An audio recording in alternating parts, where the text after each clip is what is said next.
Alright, hi, this is Gavin McHale. We're here at Richard Burr Fitness. I'm going to talk to you today about deadlift form and then lots of options using different pieces in the gym to get a hip hinge pattern without hurting yourself, or if you can't necessarily do a certain pattern, you might want to use another piece of equipment or a different form of the exercise.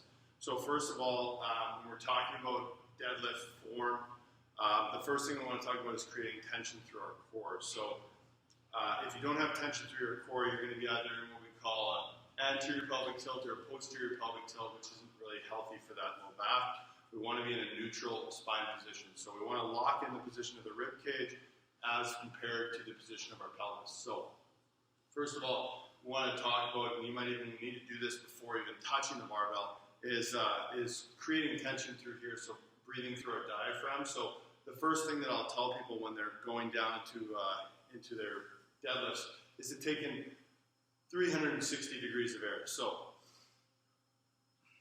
trying to create, if you had a belt, trying to push that belt out in the front, in the sides, and in the back. So we're using diaphragmatic breathing.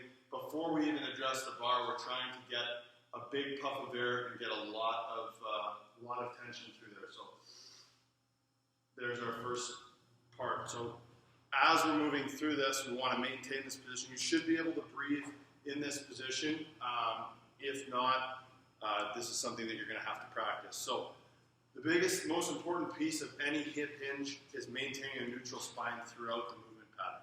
So to do that, we have to get it set up before we even move. So when we look at form, I'm just going to talk to you with a basic barbell here.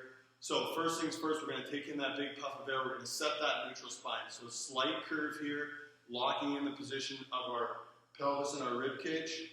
Okay, we're going to keep the shins to the bar, set that neutral spine, and then we're going to push those hips back. Okay, so I still have my neutral spine. I push my hips back. Now with my arms down, I can just kind of squat down to reach that bar. Okay, from here, we want to create tension, and you should be able to hear a definitive click.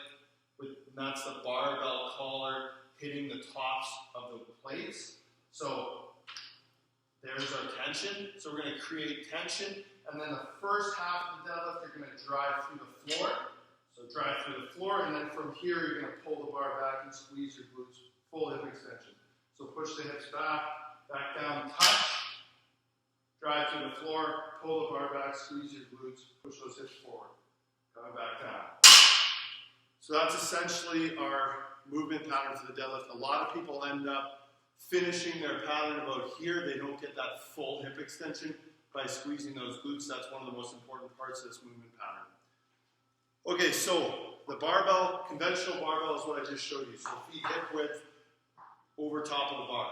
There's a lot of other options with a barbell. I'll just talk to you about one, and that's a sumo pattern. So instead of being in this stance or here, we're going to be out here with the toes pointing out. So for me, that's a pretty wide stance. I'm going to be almost at the plates. Same rules apply. I'm pushing my hips back to the neutral spine. I'm going to grab inside my legs and then push through the floor and push those hips forward, pull the bar back to my leg, come back down. This is nice if you don't necessarily have the range to get down to that bar in a conventional stance. It's also a whole different ballgame in terms of what muscles you're using. So that's the barbell. There's also what we call a trap bar or a hex bar option. So with the hex bar, the nice part is that the weights are right beside you. You can actually step inside. And a lot of times what I'll find is that people squat the weight a little more than hinging the weight, but that's okay when we're teaching. So what we want here is the exact same thing. Same position, create that tension, push the hips back, come down. Now you're right beside your legs. Squeeze the glutes, come forward. Some people will squat it. Okay, that's okay. We're still going to learn the pattern. I'd like you to push the hips back, get that chest forward. Okay? We've got a kettlebell here. So a kettlebell option. Okay, would be a kettlebell sumo deadlift, similar to the setup of the sumo on the barbell. You're going to go right over top of that kettlebell in a nice wide stance. Push those hips back, reach the belt, and then same idea, down and up. Okay, last one I'll show you is the dumbbells. This would be more of a conventional stance here, right in front of the thighs. You're just going to push those hips back, run it right along the thighs, let those knees be soft. Push the hips back and then squeeze the bum and come forward. Keep that chest tall. A lot of times in these ones, people will tend to round that chest forward. Keep that chest tall and really push back into the hips and come back up. Okay? So there's 4 different implements you can use to hit the exact same movement pattern, essentially.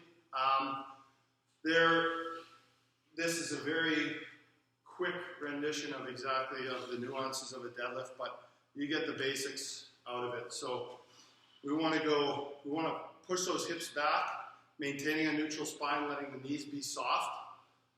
Okay, grab your implement, make sure you're tight, squeeze the glutes, push through the floor, and pull that implement back towards your hips as you get to the top range of the movement.